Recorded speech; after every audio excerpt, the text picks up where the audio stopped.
You are listening to the Political Periscope, a weekly podcast brought to you by Radio WNET. Interviews on international politics, security, geopolitics, economy, and more. Every Thursday at 7 p.m. Today's guest of the Political Periscope is Maria Tomak, head of the Crimea Platform Department in the mission of the President of Ukraine in Crimea. Political Periscope. Soon it will be the 18th of May, the day of remembrance of Crimean Tatar deportation. What is the current situation of Tatars in Crimea, Crimean Tatars? What was it after 2014 and how did it change after the 24th of February 2022? Thank you for raising this important issue. And actually, I think it's important to start this story not even from 2014, when the war started, the Russian aggression started, but when it comes to Crimean Tatars precisely, we may start this story from the 18th century. It's the best way to tell this story, because that is the point when the persecution of Crimean Tatars started and de facto attempts to expel them from Crimea by the Russian Empire of various iterations. So in 18th century, there were almost 90% of Crimean Tatars in Crimea. And after the first annexation, the number has dropped significantly. And then in 20th century, when Stalin deported Crimean Tatars, there were almost no Crimean Tatars at all in Crimea.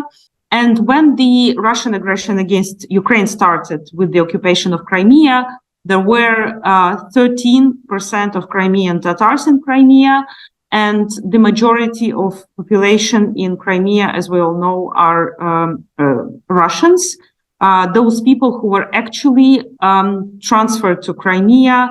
The Crimea was colonized by Russia for several centuries. Therefore, no wonder that there is a majority of Russian population there. But and why I recall this is just because we can see that currently Russia is occupying power, uses the same tools, the same practices in Crimea as it used in the previous centuries. Of course, I don't talk about literally deportation as it was in Stalin times, but sometimes Crimean Tatars themselves refer to the current processes in Crimea as a hybrid deportation, meaning that there are the circumstances that are created by the occupying power are aimed at suppressing Crimean Tatar people and squeezing them out from the Crimean Peninsula. So right after the beginning of the occupation, one of the maybe significant things that was made by the occupying power, which is really easy to understand and is easy to measure, because to the lots of processes in terms of particular measurements, we have no access because this territory is occupied, and non-international independent mechanism as well. They have no access there. But Russia banned Mejlis of the Crimean Tatar people, for instance, the self-governing body of Crimean Tatars. And they not just banned, they criminalized Mejlis as the so-called extremist organization. And they also persecute the leaders of the Crimean Tatar people, which is the reason of why they not all, but like the key persons are in the mainland Ukraine, because they are persecuted in Crimea. And probably most remarkably is Mustafa Dzhemilov, which is an absolutely legendary person for Crimean Tatars, for Ukraine, and even for Turkey, for instance. In Turkey, like everyone knows Mustafa Dzhemilov. He is the dissident of Soviet times and the leader of the Crimean Tatar people. He spent years and years in Soviet camps. He has to live in the mainland Ukraine because he cannot live in Crimea because of the persecution, of the criminal persecution. So, and in general, it's like after 2014, the Crimean Tatar language is decreasing and kind of wisely oppressed by the Russian Federation, I would say in the manner as it was done in Soviet Union, because in Soviet Union there was no prohibition on using Ukrainian language. But, in the meantime, we all understand that the policy was shaped in a way that Ukrainian language was kind of under the pressure, and Russian language was supreme, so to say, right? So that is something similar that happens now in Crimea as well. And of course, the political prisoners, which is another remarkable thing, is that currently we're aware of 182 cases of political persecutions of Ukrainian citizens in Crimea, and 116 of them are Crimean Tatars, so approximately 60%. If you compare it to the number of population that I mentioned before, so 30% of Crimean Tatars in Crimea, but among political prisoners, there are 60% of Crimean Tatars. We can see that pattern of persecution clearly. And after February 24, these trends, they are more maybe obvious also. I mean, the political persecutions are just ongoing. There are some new articles that are being used. Some of them are specifically, I would say, Crimean Tatar targeted. For instance, the persecution of the members, so-called members of the Noman Chelebidjihan battalion. Noman Chelebidjihan, it's a Crimean Tatar kind of historical figure. So there are people arrested that are accused of membership in this battalion. So it's specifically, and almost all of them, I believe, maybe with one exception, are Crimean Tatars. But also, which is, I think, also important and remarkable, the mobilization. Mobilization that started in Russian Federation in September of the previous year, and of course it affected the occupied territories and Crimea in the first place. And as far as we know, because we conducted this monitoring, also Majlis conducted this monitoring and helped a lot those people who were trying to flee Crimea to avoid the mobilization. The summonses for the mobilization were issued specifically in the places of compact living of Crimean Tatars. And we cannot provide any figures, of course, because we have no data of the occupying forces. But according to what we know, we can see that there is this clear pattern of providing the summonses, mobilizing Crimean Tatars specifically, right?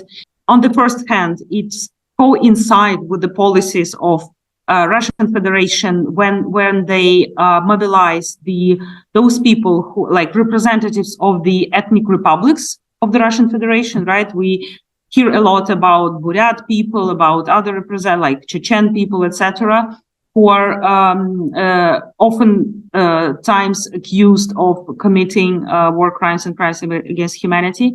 But at the same time, in some cases, they try to promote this fact that there are Crimean Tatars among those mobilized, trying to present like it's the proof that Crimean Tatars do support the occupation of Crimea, which is absolutely not truth. And maybe to finish this initial, the answer to this initial question. So there's this dramatic parallels, which are parallels to some extent, but still they are dramatic. So because of these issues with the documents that people in the occupied territories have, because lots of them, they don't have valid Ukrainian documents, right? Because they did not have possibility to travel prior to the full-scale invasion to mainland Ukraine, and for instance, to get the new photo in the passport, or, to extend the documents, etc.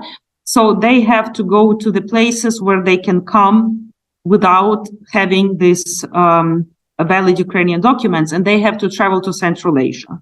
So you can imagine those people that were deported once in 1944 to the Central Asia, they now they have to go there again. I mean, they're not deported, but they have to go there again in order to avoid mobilization or to avoid the persecution. So that is one dramatic kind of thing about all this story that is remarkable to my point of view. Well, you've actually answered all the additional questions I wanted to ask after your first answer. No problem. That's the point of this interview. So let's move to Crimean Platform itself. It started in 2021, so we didn't have much time before the full-scale Russian invasion on Ukraine. But how does it function after the invasion? Are there any actual results of Crimean Platform? What can be changed in its functioning? What can be improved? And does it even right now make sense in light of the war? Of course, the Western world is helping Ukraine, whole Ukraine. So why to focus on Crimea especially? It will be another long answer. So, yes, indeed, Crimea Platform was initiated in 2021 by the president of Ukraine because we realized, we as a state and civil society, also Ukrainian, realized that there's no place, political platform where would Crimean issue be raised. At that point of time, I just want to remind you that we had Normandy format, we had Minsk format. Those were all formats to discuss Donetsk and Luhansk regions, so Donbass. There was no room to bring Crimea to the live political agenda, right? So, of course, we had resolutions of the UNGA, but these are the resolutions of the UNGA, and it's not so much influences the very actual political context, right? And I believe that the success of the first summit of the Crimea Platform showed that it was a great decision, it was a great initiative and very proper one. And of course, as Crimea is still occupied, there is a need to support this format. And moreover, in the previous year, it was also decided by the top officials of Ukraine, Office of the President, Ukrainian Parliament, and it was, of course, provided by the initial architecture of the Crimea Platform. We had this parliamentary dimension. So there was a parliamentarian summit of the Crimea Platform, first one held in Zagreb. We can see that I can answer you in this way. So if we would not have problems with international legal order, we would not need Crimea Platform. But somehow UNGA resolutions did not lead to the deoccupation of Crimea. And somehow we still hear behind the closed doors, or even in public discussions, not only in the closed doors, like in media or like experts oftentimes refer to it, like that there is some issue of the status of Crimea, which can be discussed. No, no compromises on Crimea. Crimea is not a bargaining chip. There's no room to discuss the status of Crimea also. And in my previous answer, I provided some of the reasons why. Because we cannot abandon Crimean Tatars, for instance. We understand that within the Russian Federation, these people are going to be eliminated in this way or another, maybe not physically, but strategically and so on. So, and therefore, we can feel it in our day-to-day work, in those discussions that we have, those talks that we have with journalists, with experts, with some diplomats, with politicians, with members of the parliament or foreign parliaments, that we need to explain once more and one and again that there can be no compromises on Crimea, that Ukraine is still tough on the territorial integrity of Crimea, and to explain the reasons behind it, to explain what is going on in Crimea, that it's about people, our citizens in Crimea, it's about Crimean Tatars, Ukrainians, it's about also the fact that Crimea is used as a springboard for the full-scale invasion of Ukraine. And now, of course, Crimea is also a springboard for this, for the blackmail, like a military base of Russia that is used to blackmail and to threaten the Western countries. And of course, it's a huge problem within the Black Sea region. That's obviously where Russia has now this very significant control in this region. I would say that about our tasks, and actually they were started to be fulfilled, I should say. So one of the key goals would be probably, because it's important to say that the mandate of our Office of the Crimea Platform mostly covers domestic issues. When it comes to international dimensions of the Crimea Platform, that's something that MFA oversees. But still, I think that the fact that we managed as a state to bring to Crimea Platform some of the states from the so-called Global South, so not only our Western allies, that is an important fact, right? So, for instance, Guatemala or Costa Rica or some other countries that participated in the events of the Crimea Platform, we all understand that we would love to have their countries like India, Brazil, South African Republic, but I hope that gradually we will come to that point. But as of now, I can assure you that from our point of view, it's absolutely necessary that Crimea Platform exists. And hopefully at some point, because from the very beginning, Ukrainian president even invited Russia to participate. And it would be good at that point of time, because maybe it would have been allowed to come up with some decisions of Ukraine gaining back control over Crimea, so to say, peacefully in the political diplomatic means. But now, I mean, we're not sure how exactly the occupation of Crimea would happen. But still, Crimea Platform can provide a good platform to discuss the parameters of how exactly Russia is going to deoccupy Crimea.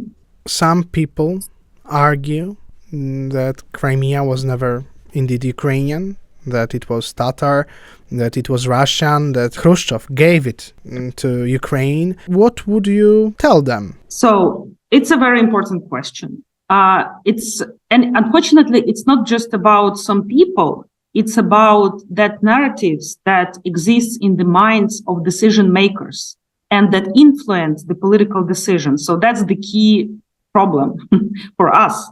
That mantra of Putin that Crimea has always been Russian, it's rooted so much in the minds of many people who are absolutely pro-Ukrainian, but they still believe in those myths that were implanted by Russia, even maybe in Soviet times or even earlier, because we all understand that Russia has been used Crimea as a military base, like forever when they had the control over Crimea.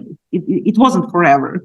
But I mean, in the period of time when they had control over Crimea, it was used as a military base. And that is the huge civilizational gap, I would say, between Ukrainian approach and Russian approach. So for Russia, Crimea is a military base. For Ukraine, Crimea is a place of diversity, a place, also a window to Global South. Let's put it like this, right? Because the place where indigenous peoples live, it's the place where the biggest Muslim community of Ukraine lives, Crimean Tatars, right? So, and we have a set of those false narratives that Russia very successfully, I should say, spreads and continues to spread. And and we can talk one by one, go through all of them, but for those people who say that Crimea has always been Russian, I would just recommend to look into the Crimean history and to figure out, for instance, that before Crimea was annexed by Russia, by Moscow for the first time in 18th century, there was a Crimean Tatar Khanate there, Crimean Tatar state, that existed there for 350 years, more than the US exists as of now, right? We cannot say that Crimea has always been Russian, even because of this reason. If you go deeper into the history, you can see like lots of the stuff going on there, like Greece, like ancient Rome, Italian Genoese, all that people who were doing like trade and so on and so forth. And you can also see, even if you look at the map, which I think that it's a very useful exercise, just to look at the map, you can see that Crimea is connected by land to mainland Ukraine, not to Russia. And that land bridge, or not land bridge, but the bridge that Russia built after the beginning of the occupation, it does not compensate this connection to Ukrainian mainland. Because of the flow of the water, North Crimean Channel, because of the electricity connection, and just because it has always been like one region, southern Ukraine and Crimea, Priazovia, right? Steplands. And at the point when the Catherine the Great eliminated or canceled Crimean Tatar Khanate, at the same period of time, Ukrainian Hetmanate was also cancelled, right? So Ukrainian, like Cossack state, so like one of the predecessors of Ukrainian state was also destroyed. So that's the general kind of arguments about that. But when it comes to the Crimean Tatar people, so those facts that I referred to previously, Crimean Tatars, I mean, at the level of the representative body of Crimean Tatars, Majlis, and like that's a common knowledge, I would say, that Crimean Tatar people support Ukrainian state, right? So they prefer that Crimea is a part of Ukrainian state. They have not ever supported that Crimea is somehow under the control of the Russian Federation. On the contrary, they have very strong political memory that makes them be unloyal, like absolutely unloyal towards the Russian Federation. But I think that it's important that in the previous years, in the recent years, it was really backed up by Ukrainian policies. So Ukraine adopted the law on indigenous peoples of Ukraine, where Crimean Tatars are recognized as the indigenous peoples. Ukraine adopted the strategy of the development of the Crimean Tatar land. Ukraine recognized at the level of the state some of the Muslim the holidays, right? Important for Crimean Tatars, also Kurban Bayram, Ramadan Bayram. Also recently, Ukrainian president hosted Iftar, where he invited Crimean Tatar warriors who fights within the armed forces of Ukraine. So, and now we developed the draft law on the status of Crimean Tatars specifically, to ensure the rights of Crimean Tatar people. So, sorry, I talked too long because you touched upon a very sensitive for us issue that we fight every day. Yeah, it leads me to another question. Exactly. What is the meaning, the role of Majlis in Ukraine? What can it be? What model of autonomy will be in Crimea after the occupation? Will it be the autonomy of Crimea, of the autonomy of Crimean Tatars, or maybe some different model? So it's actually two questions. I will start with the second one. As for the status of Crimea, the model. So now this issue is one of the issues that is discussed inside Ukraine. So I can only refer to the status quo because currently, according to the constitution of Ukraine, Crimea is the autonomous republic of Crimea. So it's the autonomous republic. Whether it can be changed somehow in the future, probably yes, but it won't happen when we have martial law, because martial law does not allow to make amendments to the constitution. So it's not relevant for like nowadays particularly. But in the future, it may be changed. And now we have like internal discussion on how it should be and whether it should be at all, right? But I think that it's very important that in the meantime, when we cannot make changes in the constitution, now, even at this stage, even in the situation of the war, we try to establish as much rights for the Crimean and ensure the rights of the Crimean Tatar people as it's possible. So that's why I quoted our work on the draft on the Crimean Tatar people, status of the Crimean Tatar people, because we have elaborated this draft law jointly with the Majlis of the Crimean Tatar people, with some of the experts on the international law and specifically the law on the indigenous peoples, right? Because it's the part of the UN kind of system of like international legal system, and also with the members of the parliament. So in our day-to-day work, we all the time consult with Majlis, include Majlis in the discussions regarding some like legal acts or some other issues, invite them to the meetings with our international partners, etc., to the briefings, etc., etc. So there cannot, I can assure you, so that there cannot be any important decisions taken in Ukraine on Crimea without the participation of Majlis. I cannot imagine. And I think it's also important that we have, I cannot say that lots, but we still have Crimean Tatar people on the important positions within the state. On those positions that are related to Crimea, like the permanent representative of the president of Ukraine on Crimea, who is Crimean Tatar Tamila Tasheva, but also on the positions that are not related to Crimea. For instance, the fund of the state property, which is absolutely not related, or the deputy minister of foreign affairs, Edge Parshi is a Crimean Tatar, members of the parliament, there are members of the parliament for Crimean Tatars. So, even in this situation, we try to, without the excess. Now it's a very important discussion. Yes, we all understand that we don't have to wait for Crimea to be deoccupied to work on some important strategies regarding the deoccupation. But when it comes to the status, it's the issue under the discussion, I would say so. Even today, some journalists published the map of Russian military facilities on Crimea. So is Crimea right now a possible direction of Ukrainian counteroffensive? So our institution doesn't deal with military issues. So I cannot comment on that because it's the competence of the of our army and our Ministry of Defense and of the president. So unfortunately, I cannot comment on that. But I maybe would just like to mention one thing. Among those explosions that happened in Crimea for the previous several months, there were several of them that were acknowledged by Ukraine, that Ukraine was initiated that, right, or committed these explosions.